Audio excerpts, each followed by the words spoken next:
Daniel chapter 7. I don't think we didn't get into verse 10 last week, did we?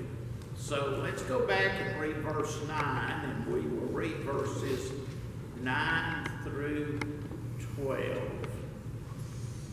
I beheld till the thrones were cast down, and the Ancient of Days did sit, whose garment was white as snow, and the hair of his head like the pure wool. His throne was like the fiery flame, and his wheels of burning fire. A fiery stream issued and came forth from before him.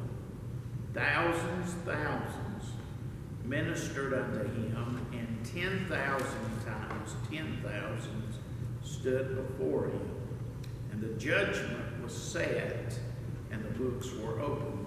I beheld then, because of the voice of the great words which the horn spake, I beheld even till the beast was slain, and his body destroyed, and given to the burning flame. As concerning the rest of the beasts, they had their dominion taken away, yet their lives were prolonged for a season and time. In verse 9, we kind of talked about some of the symbolism and some of the things that were at play in the description. Verse 10 begins to talk less about the description of the Ancient of Days, the one who sits upon the throne, and more about what is in his presence. So as we get into verse 10, you notice the first thing is a fiery stream issued and came forth from before him. Notice the word before him, or the words before him. It seems to indicate the authority that issues from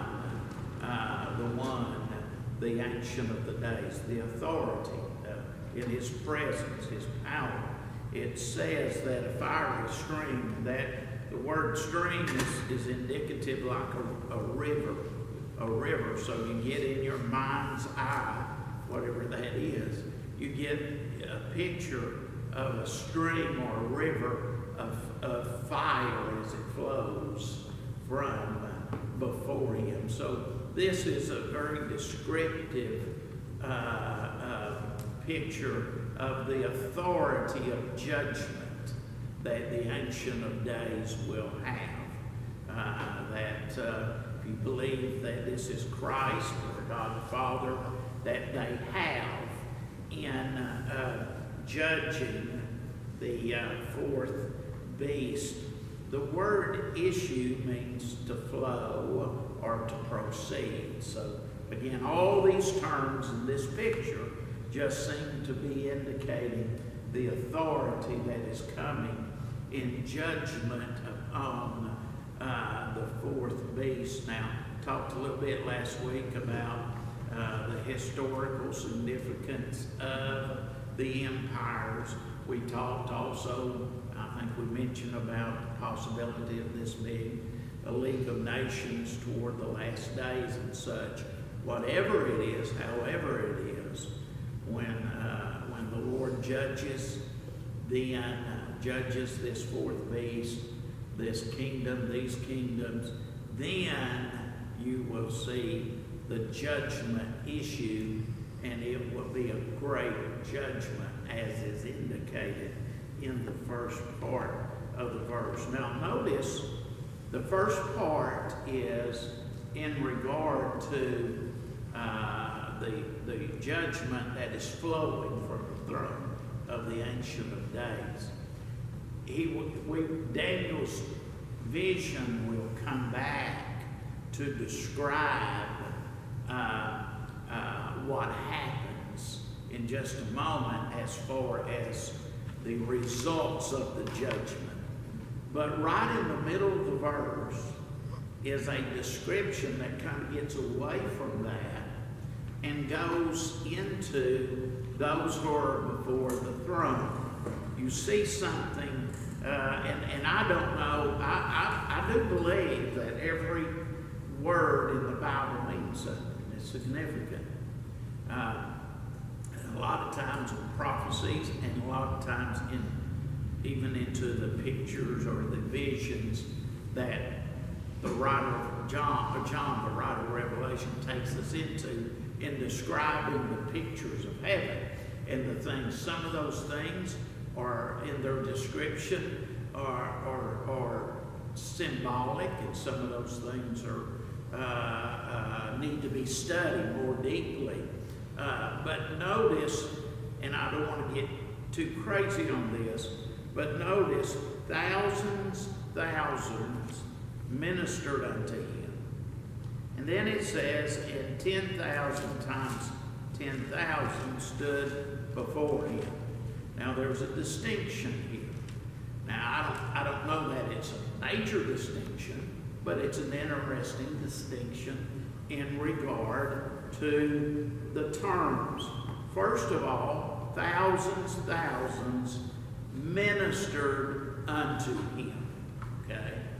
And then 10,000s times 10,000s stood before him. So you notice the difference between ministered unto him and stood before him. Now, does that mean that there's a difference in what these people do? I don't think so, but it's interesting to know the difference. The word minister means to serve. Now, the word stood there has significance in the sense of a term that's usually denoted about obedience sometimes. So I don't know that you need to get too, this is a problem with a lot of these things. I don't know that you need to get too crazy on saying that there's a difference. I just think it's interesting that there's a difference. I also think that there's, if you start asking me what I think about prophecy, I'm probably going to, on a lot of this prophetical stuff, I'm probably going to say could be, because there's a lot of this stuff that maybe I think something, but I can't concretely say some of this stuff is, it means this, means that, we'll do this, we'll be that, etc. so forth. But I do think it's interesting that it says that thousands upon thousands served him, and 10,000 times 10,000s are ministered to him, and then more stood before him. I don't know, that's a distinction, okay? I just think it is interesting. What is 10,000 times 10,000? 100 million. That's what I thought it was. Yeah, the first one is a million, and then that's 100 million. Yeah, so the number increases, okay? Now, what all does that mean? Good luck on that. But it's just interesting terminology. I think the thing you take from this is that really, and really, the numbers are significant in the sense that they are mentioned, okay? But I think those numbers really just serve to remind and make us unaware that we can't envision the numbers that are there. Okay, I don't know who to go with first. Go ahead, Mike.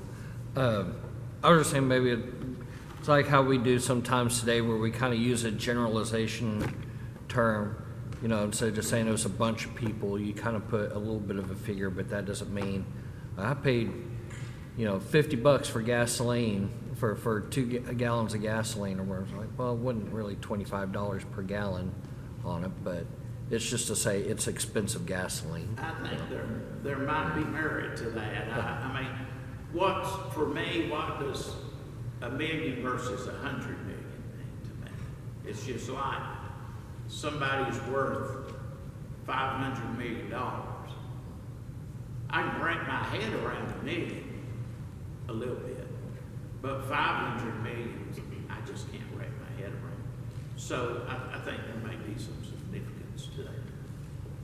Yeah, I was gonna say something that kind of touched on that. I think there's, this literary form, there were ways in which the word thousand was used, which was not to denote actual literal thousand, that it had more of an infinite meaning for, there were times in the Old Testament where the Bible talks about unto 1,000 generations, and it's looking at infinite. It's just not literally the thousands in that sense. It's basically a number. Yeah, and innumerable is a significant word because you imagine, let me rephrase that.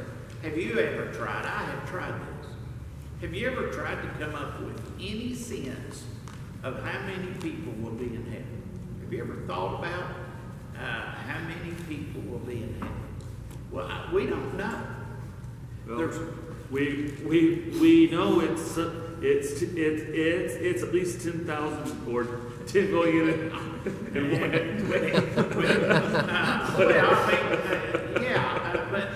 But can you just imagine how many people have lived? Because I used to try this more, and I don't think so much about it anymore, but I used to kind of think about how many people have lived, how many people have been saved throughout time, and it's just staggering. And then you, or I take this next step, and I think, how are you going to be able to, move? And of course, that kind of stuff, that means nothing. We know God will take care of everything, but these numbers are staggering. It's not hard to get to trillions. Yeah. When you think about the generations and the possibility of the percentages of people who were believers and so forth, it's not hard to get way up into the hundreds of billions. Well, you look at how many trillions are we in debt as a country? There haven't been a trillion people alive on this earth. Do what? I don't believe there's been a trillion people alive. Did you say trillion or billion? I said it's really. Yeah, right now there's almost 7 billion people, but that's more than in history. I don't think there's been a trillion. Of course, it's just numbers, but yeah, and then but see, right? and that may be true, but how do they know how many people have been alive? So you just count backwards from how many there are now. Well, but I mean, there were times and times that they could, the only way they could calculate was based on what they knew, and you don't. So I don't know, but again, you go back to the issue of if we're 30 million or 30 trillion in debt, are we 30 trillion now? About 31. Be 32 by tomorrow. Do what? Be 32 trillion by tomorrow. Yeah, that number means nothing to me except we'll never get out of debt. That's what that means to me. Because so numbers are numbers, but it's interesting. I think that God in His wisdom knew that how we would think of numbers. And today, in an age where numbers today are not, back in Bible days, even 100 years ago, numbers and the concept was a lot more, I don't know how to express it, but numbers back, even in my dad's age, meant nothing like they matter now. Like $1 million back in my dad's day. Of course, my dad was older, but $1 million is almost like $1 trillion to me now, because of the fact that the knowledge of numbers back then was a lot more limited than what it is today. But even today, in numbers like this and trillions and all that, it's boggling. Go ahead. Go ahead. If you want to say like in seconds, everybody's familiar with what a second is. A trillion seconds ago was over 29,000 BC. Say that again. 29,000 years BC, 1 which trillion seconds was? 1 trillion seconds. Oh my. Seconds. That's a lot of seconds. Well, Sounds like it. Best I can come to. Yeah. Anyhow, numbers. No, but I think it was expressed probably for us to understand there were countless that stood before this Ancient of Days, whether it be the Father or the Son, stood before the Ancient of Days, serving Him, even as, and you don't lose the scenario here, even as streams of judgment flow from Him. They stand ready to serve Him and minister unto Him. And notice the first thing is ministering unto Him. Amidst that scene of the fiery river of judgment coming from Him, there are those who minister, there are those who stand before Him ready to obey. All right, JW, and then Dale. I don't know, you know, he goes on to say judgment was set here. And in my mind, and this is just me, just throwing something out there, kick around, the one standing before Him or the one standing before Him to be judged. In other words, all. So, and the ones ministering to Him could possibly be those who haven't always ministered to Him. I don't know. Now say that again. I didn't hear something. Well, the two groups, in my mind, it always is popped up this way. You've got the ones ministering to Him in heaven, worshiping, doing whatever their functions are, even as they exist now, ministering to Him. The ones that stood before Him are the ones, basically humans, ready to be judged, standing there for judgment. Because after it says that, then it goes on to say judgment was set. Yeah. So I don't know that. And then the other thing I was going to get into, this prophecy is somewhat adjacent to other prophecies in the book of Revelation concerning the numbers, where even of the saved people, the writer said, John says, an innumerable multitude, which no man can number. And he was just talking, at that time, about the saved. So obviously, and this is an adjacent prophecy, this is an adjacent vision of what John sees there as the setting is in heaven. It's kind of the same, a little bit of the same scenario, I think. So, Chew on that for a while. yeah. Okay. yeah, so what I was going to say here is that we have two innumerable groups, essentially. We've got the ministers, and then we have the others. They are both what we would kind of, and what I'm going to say is going to sound a little paradoxical, because they're both huge, innumerable numbers. However, the one number is bigger than the other. It's orders of magnitude bigger than the other. And in my business, we talk about orders of magnitude all the time. So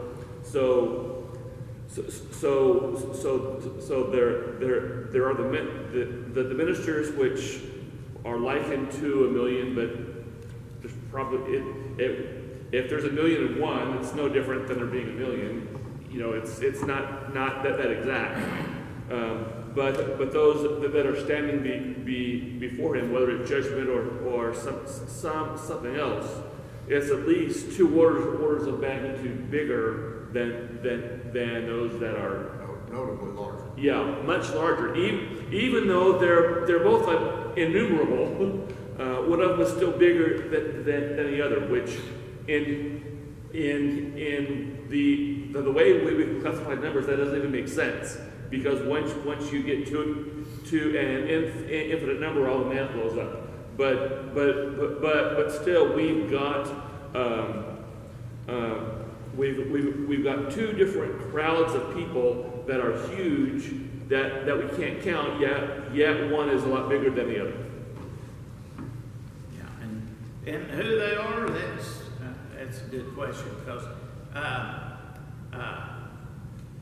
well, I won't get into that. Okay, so thousands ministered unto him, 10,000 times 10,000. stood before him. The judgment was set and the books were opened.